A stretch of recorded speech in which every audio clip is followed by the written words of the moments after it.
지금부터 다루고자 하는 내용은 바로 이제 눈으로 입사하는 광선의 경로가 되겠습니다. 지금까지 우리가 기하공학과 물리공학에서 그 빛의 성질이라든지 빛과 어떤 그 매질들 사이에 이 그 작용들에 대해서 설명을 했었죠. 그래서 그 관련된 내용들을 좀 확대를 해서 안광학계에 있는 그 각각의 그 구성 요소들하고 그 빛하고의 상호작용에 대해서 볼 수 있도록 하겠습니다. 이 상호작용이라고 하는 그런 그 개념은 굉장히 중요한 내용이 될 것 같습니다. 자, 이게 무슨 말이냐면 기하공학에서처럼 매질과 어떤 그 반사라든지 굴절이라든지 또는 투과라든지 이러한 개념들에서는 예를 들어 매질을 통과할 때 굴절률이 다 어, 있는 내용이 있긴 하지만 그 매질들하고 그리고 빛하고의 상호작용과 관련된 부분은 배제를 한 상태에서 설명을 했었습니다. 그래서 지금부터 다루고자 하는 내용들은 분명히 매질과 즉 그 매질을 구성하고 있는 원자 단위, 분자 단위, 어떤 그 입자 단위들하고 빛을 구성을 하고 있는 빛 알갱이인 그 포톤들이라고 하는 것하고의 이제 상호작용을 포함한 내용들 을 갖고 이제 그 확대해서 설명을 하도록 하겠습니다. 그래서 이거는 결국은 그 빛과 바로 매질 간의 상호작용을 얘기를 하는데 이제 안광학계에서는 어떻게 상호작용을 하는지에 관련된 부분들 그리고 그, 그 실험 관련된 그런 결과들을 보면서 이해를 한번 보도록 하겠습니다.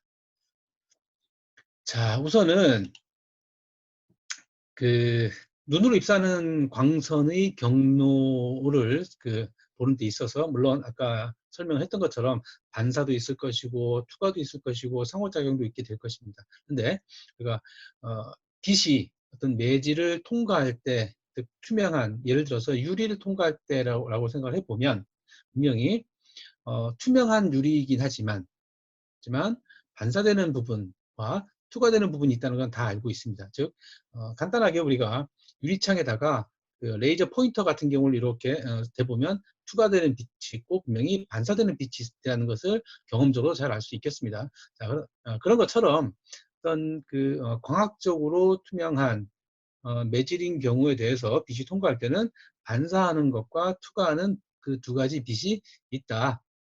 라고 하는 것들이 되겠습니다. 자, 이거를 안광학계에서 즉 눈으로 입사하는 광선들에 대해서는 어떤 현상들이 발생을 하는지에 대해서 지금 설명을 하고 있는 중입니다.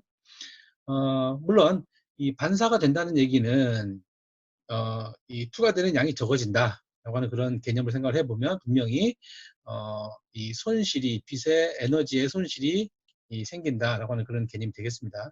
그래서 지금 여기서 여러 가지 그, 그 눈으로 들어오는 광선의 그 손실이 된다는 그런 뜻은 결국은 망막으로 도달하는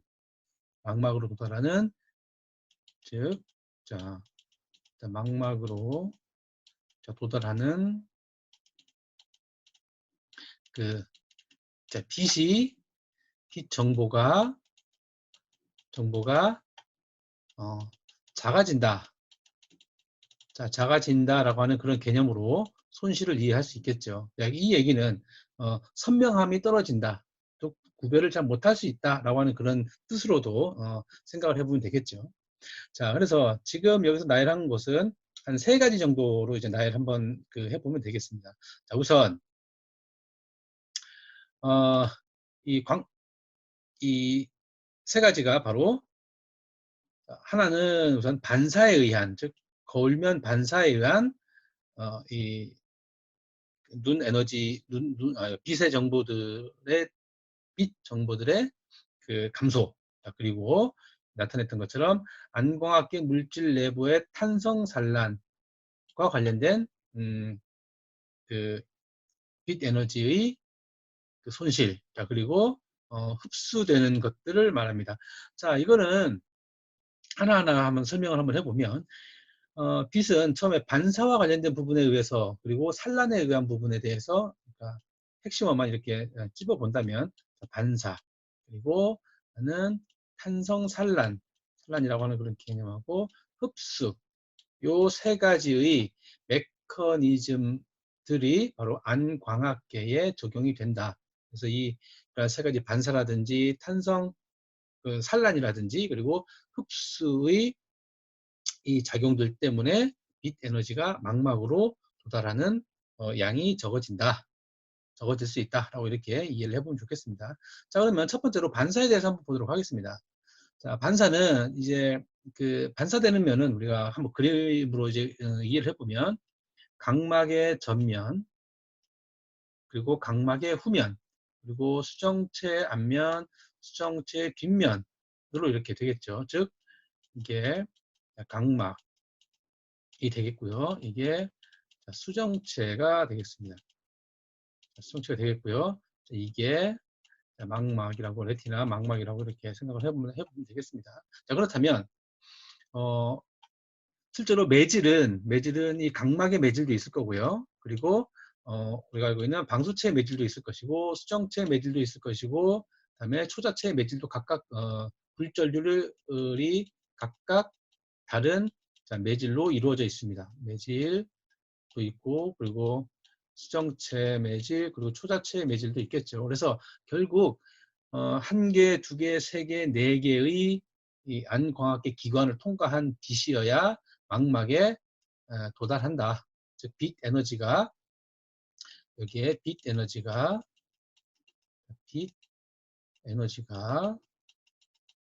자, 에너지가 도달한다라고 하는 그런 부분이 되겠죠. 자, 반사되는 부분이라고 하는 것은 반사를 시킬 수 있는 네 개의 주요 굴절면이라고 하는 것은 각막의 전면, 그다음에 각막의 후면 있고요. 그리고 수정체의 앞면, 수정체의 뒷면 총 4개의 반사, 즉 빛이 이렇게 들어올 때 여기서도 한번 반사가 될 것이고 여기서도 한번 반사가 될 것이고 그리고 수정체 앞부분, 그다음에 수정체 뒷부분 통과한 빛이어야만이 망막에 도달하게 될 것이다. 그래서 이 부분은 실제로 투과도에 관련된 그 부분에서 자세하게 이 수치를 갖고 설명을 한번 해보도록 하겠습니다. 자, 그리고 두 번째인 경우에 대해서는 이제 이 산란이 되겠습니다. 이 산란이라고 하는 그런 부분이 있어서 스캐터링이라고 하는 그런 부분이 되겠죠. 이 스캐터링은 반사와 관련된 이 것과 대조적으로 이게 그 경로가 정해져 있지 않는 상태들을 말합니다. 이 산란이라고 하는 것은 예를 들어서 어떤 그 벽이라든지 유리에다가 모래알갱이를 뭉친 모래알갱이를 던졌었을 때 어떤 모래알갱이는 이렇게 양사방으로 다 튀죠. 근데 공 하나를 갖고 이렇게 튀기게 되면 그 튀기는 입사각과 반사각에 관련된 부분들이 다 예측이 가능하기 때문에 이렇게 그 반사든지 굴절이든지 이렇게 설명을 할 수가 있지만 산란인 경우는 아까 얘기했던 것처럼 모래알들을 아니면 여러 가지 이 크기를 갖고 있는 알갱이들을 갖고 던졌었을 때 이렇게 그 탄성에 의해서 이렇게 퍼지는 그런 현상들, 즉 빛 알갱이가 그 어떤 매질하고의 이 탄성 충돌로 인해서 이렇게 빛이 퍼지는 것들을 이렇게 말합니다. 그래서 이 퍼지는 것들도 마찬가지로 퍼짐으로 인해서 투과를 하지 못한다라고 이렇게 설명을 해보면 좋겠죠. 자, 그리고 그 세 번째가 바로 흡수에 관련된 얘기가 되겠습니다. 이 흡수와 관련된 부분들은 우리가 이 한 개 한 개에 대해서도 각각 얘기를 하게 되겠지만 우선 이 그 흡수에는 두 가지의 그 형태로 이제 구분이 됩니다. 하나는 흡수를 통해서 어떤 매질이 흡수를 하게 된다면 그 매질은 원래 안정된 상태로 돌아가게 하기 위해서 받은 에너지를 밖으로 방출을 해야 됩니다. 그래서 방출을 해야 되는데 그 방출을 하는 방법이 바로 형광이라고 하는 그런 방법하고요. 하나는 열이라고 하는 에너지 변환. 그래서 대표적으로는 이제 열이 될 것 같습니다. 그래서 형광은 빛이죠. 빛이 되겠고요. 하나는 그래서 흡수로 인해서 이 발생되는 그런 현상들이 바로 빛으로 나오거나 빛으로 나타나는 걸 형광이라고 하고요. 그리고 열로 이렇게 손실이 되는 그런 부분들을 흡수에 의해서 발생되는 것이 되겠습니다. 자, 그래서 이 세 가지 반사와 산란과 흡수와 관련된 그런 부분들, 관련된 것들 중에 특히 어, 산란하고 그다음에 형광이라고 하는 것은 베일성 눈부심을 만들게 되는 원인이 된다라고 이렇게 될 수 있겠습니다. 자, 산란은 아까 얘기했던 것처럼 모래가루를 이렇게 뿌렸었을 때 랜덤한 방향으로 모래알들이 튀어나감으로 인해서 그게 빛 알갱이라고 생각을 해보면 이렇게 이해가 쉬울 것 같습니다. 자, 그리고 이 형광 같은 경우는 원래 빛이 들어갔는데 그로 인해서 또 다른 빛이 이렇게 생성이 되는 거기 때문에 빛 자체들에 의해서 간섭이 일어날 수 있겠죠. 자, 이름으로 인해서 베일성 눈부심이 발생을 한다. 자, 이 베일성 눈부심이라고 하는 것은 우리가 우리 일상생활에서 사용되는 그 말들 중에 베일에 가려져 있다, 베일에 가려져 있다라고 이렇게 얘기를 하죠. 그래서 이거는 우리 예를 들어서 마치 안개 속에 있는 것처럼 어, 형태는 뭐 어렴풋이 구분이 되고요. 그리고 어렴풋이 구분을 할 수가 있는 거다. 그러니까 제대로 명확하게 뭐 색깔이라든지 아니면 형태를 구분할 수 없는 상태. 그때 뭔가 형태는 가지고 있지만 자, 이런 부분들을 이제 베일에 가려져 있다라고 얘기를 하는데 마찬가지로 흡수에 의해서 형광이 발생하거나 또는 산란으로 인해서 발생되는 쉽게 말해서 눈부심 현상이라고 이렇게 생각을 해보면 좋을 것 같습니다. 이러한 배성 눈부심은 또 아까 처음에 얘기했던 것처럼 망막으로 도달하는 빛의 정보들을 감소시키는 어, 그, 영향을 미친다라고 이렇게 생각을 하면 되겠습니다. 자, 그리고 형광이라고 하는 그런 부분들은 이제 우리가 잘 관심 있게 볼 필요가 있을 것 같습니다. 이 형광은 아까 얘기했던 것처럼 빛 에너지가 그 매질 내에 어떤 분자든지 원자든 입자들 그런 이온들하고 이 상호작용을 통해서 또 다른 빛으로 나타나게끔 하는 내용이 되겠습니다. 자, 그래서 이 얘는 어떤 걸 생각을 해보면 되겠느냐면 바로 사진을 우리가 찍었을 때 이 현상을 본 적이 있을 겁니다. 사진을 밤에 사진을 찍었을 때 사람 눈 여러 사람들이 있을 때 어떤 사람은 뭐 제대로 눈이 나오지만 어떤 사람은 이제 눈이 뭐 빨갛게든 뭐 다른 색깔로 이렇게 나타나는 경우가 있지요. 자, 그런 게 바로 홍채라든지 아니면 사실 홍채에서 이제 베이성 눈부심 형광이 일어난 것으로 이렇게 얘기를 합니다. 그래서 보통 이제 프레쉬 스트로보라고 해서 프레쉬 같은 경우에서 나오는 광원의 빛이 홍채의 구성 요소들하고 상호작용을 통해서 나타나는 형광색이 바로 빨간색입니다. 그래서 그를 이게 눈이란 뜻이고 이게 적색이라고 해서 적목 현상이라고 하는데 그, 어, 텅스텐 빛 광자들이 홍, 어, 홍채의 이 구성 요소들과 반응을 해서 그로 인해서 나타낸 형광색이 바로 빨간색 계통의 빛이 되겠습니다. 그래서 로 인해서 나타나는 게 바로 적목 현상이라고 이렇게 설명을 할 수가 있겠습니다. 자, 우선 아까 얘기했었던 눈으로 입사하는 광선들하고 이 안광학계의 이 상호작용들로 인한 그런 부분들을 좀 더 살펴보고 있죠. 그래서 이런 부분들은 아까 뭐 베일성 눈부심을 만드는 그런 단점도 있지만 그리고 각막으로 빛 정보들이 적게 전달이 되기 때문에 시야가 밝지 않다 또는 이제 선명하게 볼 수 없다. 뭐 이런 단점도 있을 수 있지만 우리 임상적으로 보게 되면 뭐 장점도 있을 수가 있습니다.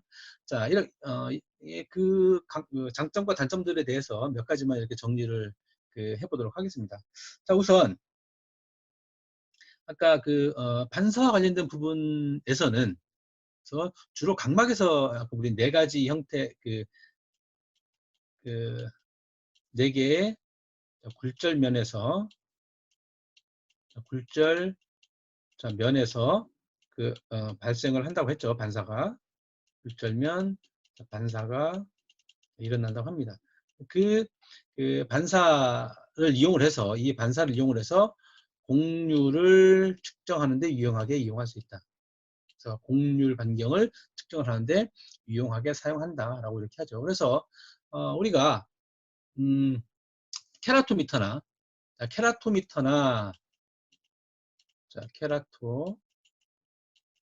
케라토미터라든지 그다음에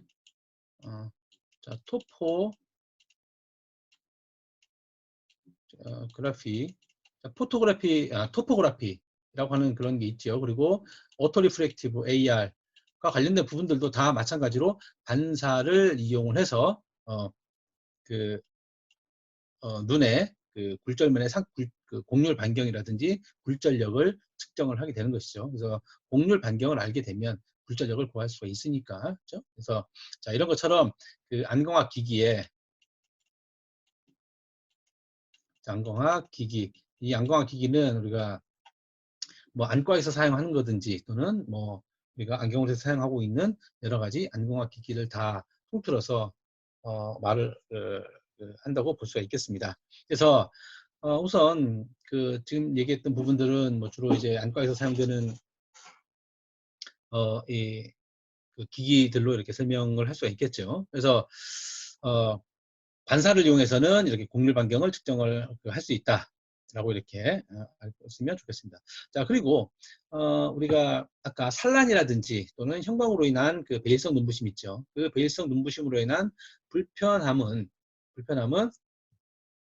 어떤 데 우리가 사용을 할 수가 있느냐 하면 바로 여기에 진단하고 즉 수정체라든지 각막의 검사에 굉장히 유용하다라고 하는 것이죠. 그래서 특히 산란으로 인해서 수정체의 모양이라든지 아니면 각막의 휘어진 정도라든지 이런 것들을 측정하는데 이렇게 볼 수 있는데 중요한 근거 잘 활용을 할 수 있다라고 이렇게 얘기를 할 수가 있고, 또 단점으로는 바로 이것처럼 베일성 눈부심을 만들어서 시야의 명도 대비를 떨어진다. 명도 대비라고 하는 것은 이렇게 선명함을 떨어뜨린다라고 이렇게 얘기를 할 수 있겠죠. 자, 그리고 지금 같은 경우는 산란에 관련된 빛을 얘기를 했고요. 자, 지금 같은 경우는 반사에 관련된 것이고, 이거는 산란, 그리고 흡수에 관련된 부분을 생각을 해보면, 바로 우리 아까 앞서 얘기했던 것처럼 도달하는 빛의 양을 감소시키고, 그리고 단파장들의 빛에 도달하는 것을 이렇게 차단을 하게 된다거나, 또는 흡수된 빛은 아까 형광이라든지 아까 열이라고 했었죠. 그 열로 인해서 구성 요소들을 파괴하는 그런 단점을 나타낼 수 있다라고 이렇게 간략하게 정리를 해볼 수가 있겠습니다. 그래서 지금은 이제 서론 부분이고요. 이 관련된 아까 뭐 이 반사라든지 그리고 산란이라든지 그리고 흡수와 관련된 각각의 내용들을 이제 지금부터 하나씩 자세하게 설명을 해보도록 하겠습니다.